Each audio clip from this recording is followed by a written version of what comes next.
Good day everyone. Today I will be discussing your Module 4 in THC 12 Lesson 1, which is HACCP or Hazard Analysis and Critical Control Points. Okay, so the decade was the mid-50s. It was a time when the race for space age dominance started. So the major players in the Cold War, particularly the USA and USSR, was racing who would be the first to conquer space.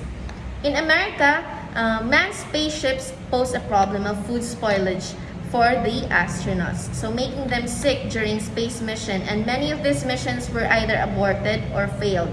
So NASA came up with the solution for the food problem. So thus, it was at this time that HACCP was born. So in the 70s, in the U.S. Food and Drug Administration, they have adopted HACCP from the astronauts and applied it to its seafood and juices. So the new program, known as HACCP, focuses on preventing hazards that could cause foodborne illnesses by applying science-based control. So from raw materials to finished product. So HACCP is a systematic preventive approach to food safety that addresses physical, chemical, and biological hazard as a means of prevention rather than the traditional finished product inspection. So HACCP is used in the industry to identify potential food safety hazards so that key action known as critical control points, or the CCs, can be taken to reduce or eliminate the risk of the critical control points. So it can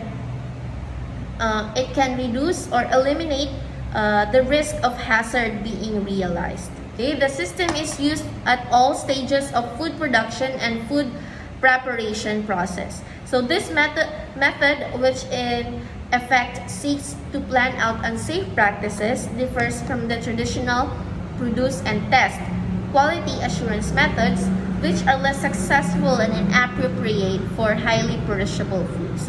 So HACCP is based on 7 established principles.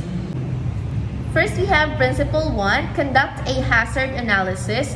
Plants and factories determine the food safety hazards and identify the preventive measures the plant can apply to control these hazards. So a food safety hazard is any biological, chemical, or physical property that can cause a food to be unsafe for human consumption. First, we have biological hazards. In an instance, when food is not produced in a clean or sterile environment, when we say sterile environment, it is free from dangerous microorganisms. It can easily be contaminated by biological hazards such as viruses, bacteria, parasites, and fungi, as what we have discussed, from our previous lessons. So it is at this stage that the person conducting hazard analysis may look for the steps in producing the food where it may become contaminated by these dangerous microorganisms. So in chemical hazards, chemical added intentionally or unintentionally to a manufactured food item that may cause serious threat to the health and life of the person consuming it may be considered as a chemical hazard. So it is at this stage that the danger of chemical contamination to food may occur.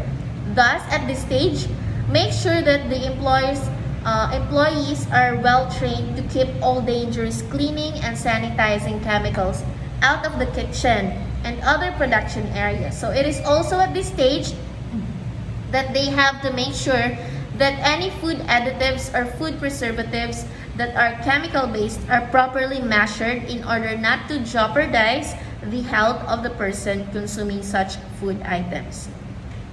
Next, we have the physical hazards. Physical hazards at this stage refers to foreign food items that are added accidentally to the food that may cause serious damage to the well-being of the person being affected. So among physical hazards that had been found mixed in the food had caused serious damage to the customer. So these are the following. We have the broken glass mixed with ice drinks, jewelry mixed in the items, cracked or chipped glasswares that may cause mouth injury, fragments of tin can mixed while opening canned food items, needles, toothpicks, hairpins in food items. So this physical hazards or example of physical hazards was already discussed in our previous discussion. Thus, at this stage, the establishment had to train properly their employees to avoid physical contamination. Certain standards and measures have to be imposed and taken seriously in order to avoid these serious injuries to the customers. So the most important consideration at this stage is to estimate the risk that may be involved in the preparation up to the serving of the food. Next, we have the principle 2. Okay, the principle 2 is identify critical control points. So a critical control point or a CCP is a point or a step or a procedure in a food at which control can be applied, and as a result, a food safety hazard can be prevented, eliminated, or reduced to an acceptable level. This step is also known as the killing point of microorganisms. So the following are some examples of critical control points. We have the receiving, cleaning, storing, and preparing food items, cooking, reheating, and hot holding, chilling, chilled storage, and chilled display, receiving frozen items, freezing, thawing, preparing, cooking, and then serving. So there are many forms of CCP in the food establishment. However, the most commonly used is the cooking, cooling, reheating, hot, cold, holding. So in order to be easily understood, most establishments, either in hotel, resort, restaurant, or any other food service establishment, do not refer CCPs but rather as an SOP or standard operating procedures. Among of the common SOPs in the food service establishment are the following. Okay, so hygiene practice of employees, washing hands after using the toilet, wearing a clean chef uniform at work, not reporting to work if you have a cough or cold, avoid touching nose, mouth, eyes, ears, and hair while handling foods at work. So using a handkerchief to catch a sneeze or cough when working to avoid microorganisms contaminating food items. So next we have controlling cross-contamination. So we used color-coded chopping boards at work. So these are the commonly accepted practice in the industry. So these are the following. We have red chopping boards are only used for chopping and slicing raw meats. Yellow chopping boards are only used for chopping and slicing raw chicken and poultry products. Green chopping boards, it is used only for chopping and slicing raw vegetables and fruits. Blue chopping boards are only used for chopping and slicing raw fish and shellfish. Brown chopping boards used for chopping and slicing meat, fish, chicken, and poultry. White chopping boards used for chopping and slicing breads and other pastry items. So separating raw products in the chiller or freezer from cooked items. So storing cooked products on top of the freezer or chiller rather than putting them below raw products. Tendency will be that the dripping from the raw products will contaminate the cooked food items below the refrigerator. Next, we have accepted hygiene practices when dealing with kitchen equipment. So properly and constantly disposing of garbage inside the kitchen. Properly cleaning and sanitizing pots and pans and other tools and equipment inside the kitchen. Using stainless steel equipment and work surface should be effectively and efficiently cleaned. Okay, so in order to identify the critical control point of any food service industry, the menu of the food item should be properly studied in order to identify a critical point of producing the menu from purchasing to serving. In order to be easily understood, an easy example will be given. Okay. First, suppose that you owned or managed a food service establishment that serves fried chicken as one of the many food items in the menu. So before you could serve the fried chicken to the table of the guest for consumption, the following critical points should be taken into consideration. First, in purchasing of the chicken, it should be purchased from a reputable supplier to ensure that the chicken was healthy and butchered according to the proper hygienic standards. It should be fresh and did not show signs of decomposition and spoilage. Next, when we are receiving the chicken, check the temperature of the frozen chicken by inserting a thermometer in between two frozen packages. So it should register between -5 to -15 degrees Celsius ideally. Next, if the chicken comes in frozen, it should not show signs of tear or breaks in the packaging. If the chicken comes in frozen also, it should not show signs of freezer burn. Okay, so the frozen chicken inside the package should not show signs of earlier thawing, as shown in the gathered ice crystals with blood inside the packaging. So this is called leaching. So the chicken should be clean and free from unwanted dirt and other impurities. Next, when we are storing the chicken stored under the right storing temperature, if chilled, it should be stored to 5 degrees Celsius and below, but not beyond -3 degrees Celsius. The chicken stored under the right storing temperature, if frozen, it should be stored between -18 degrees Celsius and -20 degrees Celsius. Next, in the preparation of the chicken, the frozen chicken should be thawed at the chiller and not at the room temperature. Okay? Take note, the chicken should be prepared in batches and stored back in the freezer or chiller before actual cooking. The chicken should be cooked to the proper doneness and correct temperature depending on the method of the cooking used. Next, in the displaying and holding of the chicken should be displayed in a very hygienic environment. Proper heating in the chafing dish should be strictly followed. The chicken should not be stored beyond 4 hours in the temperature danger zone, and the display area should be free from dust and other particles that may contaminate. In serving the chicken should be served immediately to the customer in a clean plate. The service staff should follow proper personal hygiene when we are serving. So we should have clean uniform, washed hands, no coughing or sneezing when carrying the food. The service staff should follow proper hygienic practice when serving the chicken, such as the cutleries placed in glasswares on the table should be cleared and sanitized. Okay, next we have cooling the chicken. The cooling process occurs when there are leftover fried chicken in an open buffet. So this would happen with the intent of the establishment that the leftover chicken would again be served on the following day or within the week, if not recooked, to form a new dish within the time span stated above. So in doing this safely, the following considerations should be taken into account. First, make sure that the chicken had been totally cooled off. It would be ideal to put the chicken in a tray to ensure that it had been quickly and uniformly cooled. Next, make sure that the chicken you put in the chiller are in a shallow container, and if possible, they have been blast freeze or blast chilled to avoid the contamination of microorganisms in the temperature danger zone. Okay, when we are heating the chicken should be reheated quickly. The heating temperature should reach no less than 100 degrees Celsius for no less than 15 minutes. So this should be constantly stirred in case if the chicken has gravy in order to ensure that the heat is evenly distributed on the food item being heated. Okay, next we have the principle 3. Establish a critical limit for each critical control point.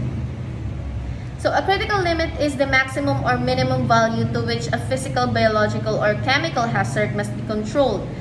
So at the critical control point, to prevent, eliminate, or reduce to an acceptable level, there are 4 common factors in the food service that needs critical limit. So these are the following. First, the time.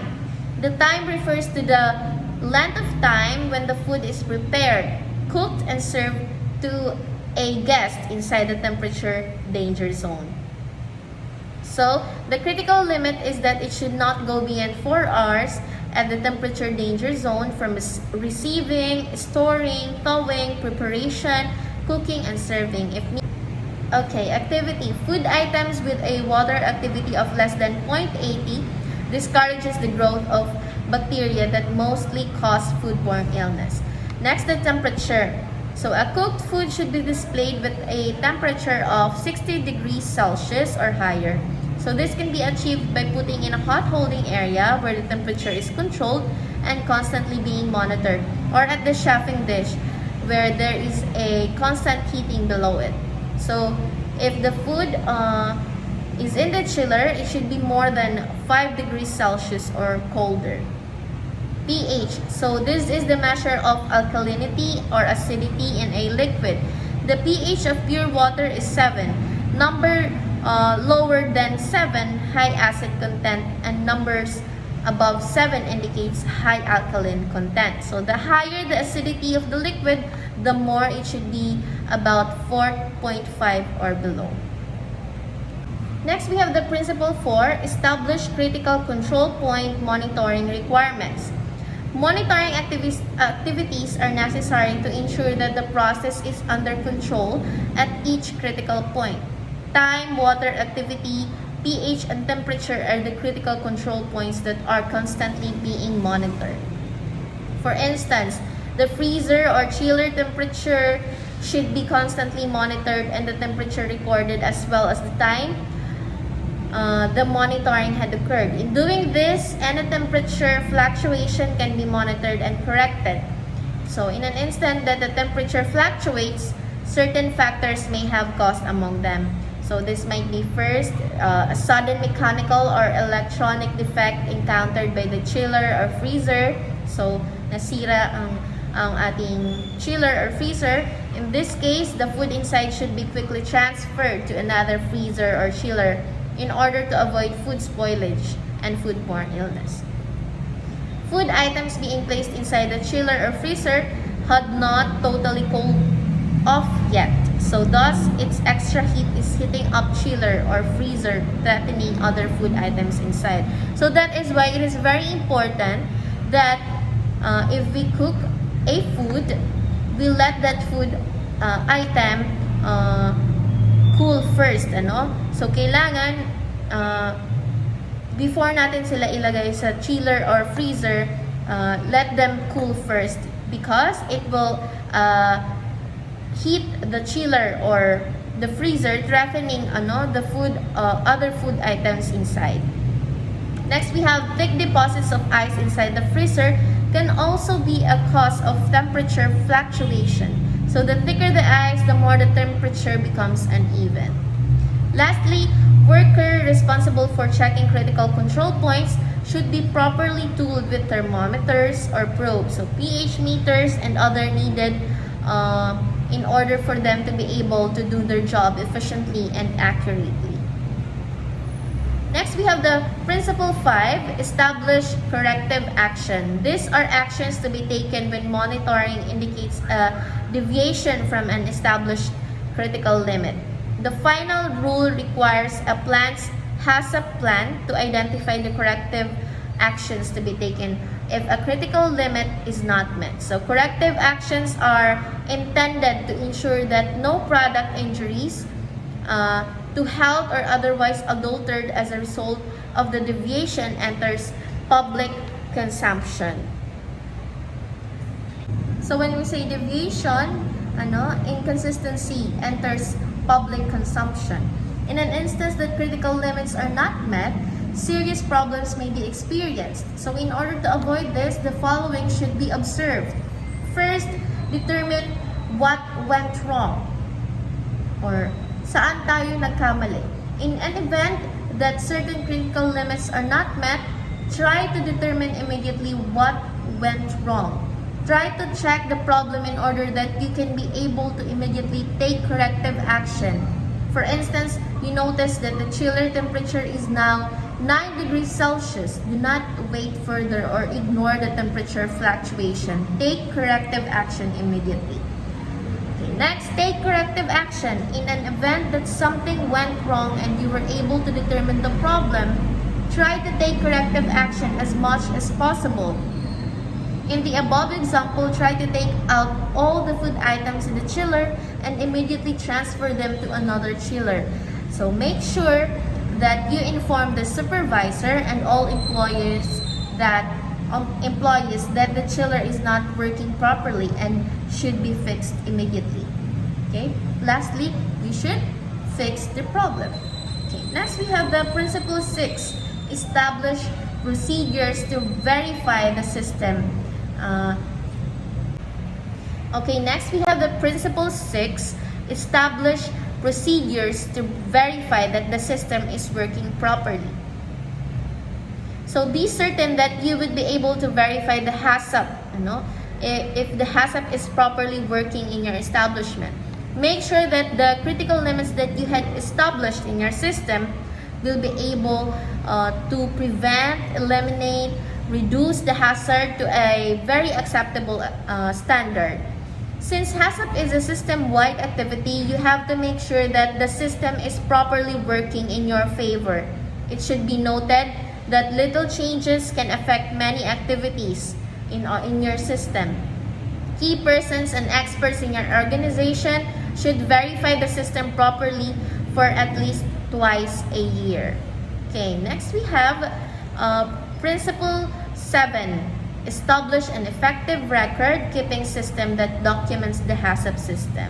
Okay, in order to come up with an effective HACCP plan in your establishment, make sure that it is well documented in a written form. The documents will provide as much as possible enough information about the hazards associated with certain food items or group of foods that you are offering should be recorded with proper date and time.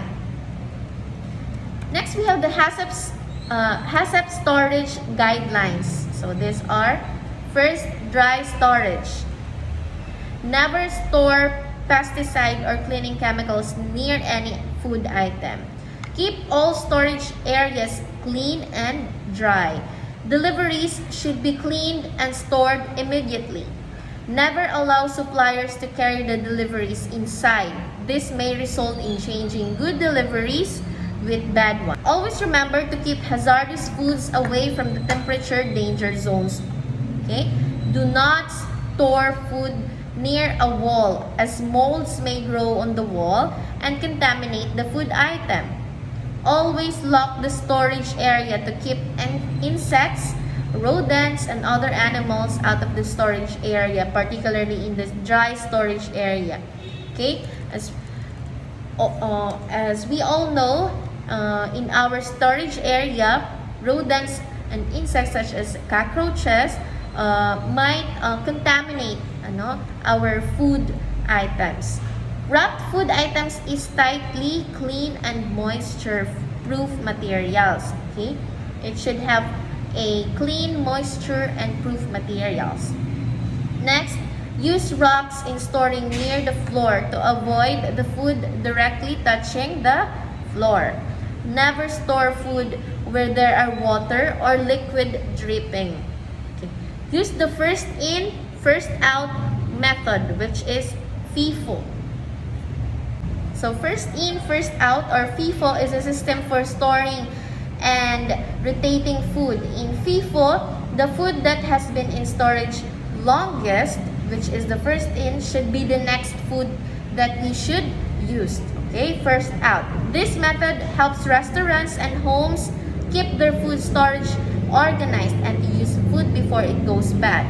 So, it means that kung ano yung una nating in-store, for example, we stored it in a chiller or a freezer, yun din ang una nating lulutuin. Okay?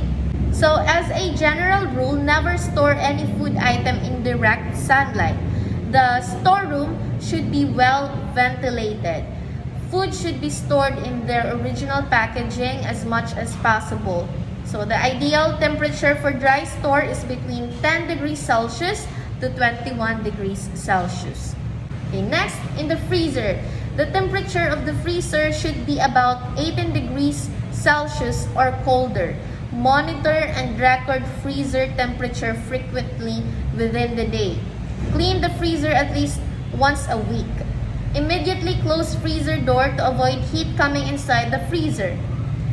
Make sure that the food items or the food are being stored in the freezer are are properly cooled. Make sure that food being stored in the freezer had been properly cooled. Never put food that is still hot inside the freezer. Never overstack freezer. An overloaded freezer will not freeze the food properly at a given time. So, wag natin punuin ang ating freezer because the temperature might fluctuate and it will not have an even temperature or freezing point of the food. Okay? Do not mix food items inside the freezer. Store similar food items together. Immediately place frozen food items inside the freezer upon inspection during delivery. So, dapat organized sila. Kung ito karne lang sila lahat. Kung ito ingredients lang silang lahat. So that it would not contaminate other food items. Okay, to prevent freezer burn, wrapped meat products in a cling wrap plastics. So it is very effective if we wrap the meats or other poultry products with a cling wrap so that we will be able to prevent freezer burn. Next, we have in the chiller.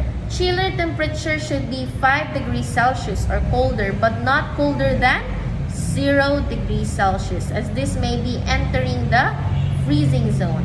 Chilled food should be stored immediately inside the chiller upon inspection during delivery. Never leave chiller door open for a long period of time. Store food at the same kind together and never mix them to avoid cross-contamination. No standing water should be inside the chiller. Constantly check the drain pipes if they are not clogged, and do not store unclean vegetables inside the chiller. So it is very important with our previous discussion to first wash the vegetables, the fruits before we store it in the chiller. Okay, so that's it for our Module 4, Lesson 1 in THC 12. And I hope you will be listening with my discussion and study our modules so that you will be able to understand what the lesson is all about and what I am discussing. Okay? Thank you and have a nice day ahead.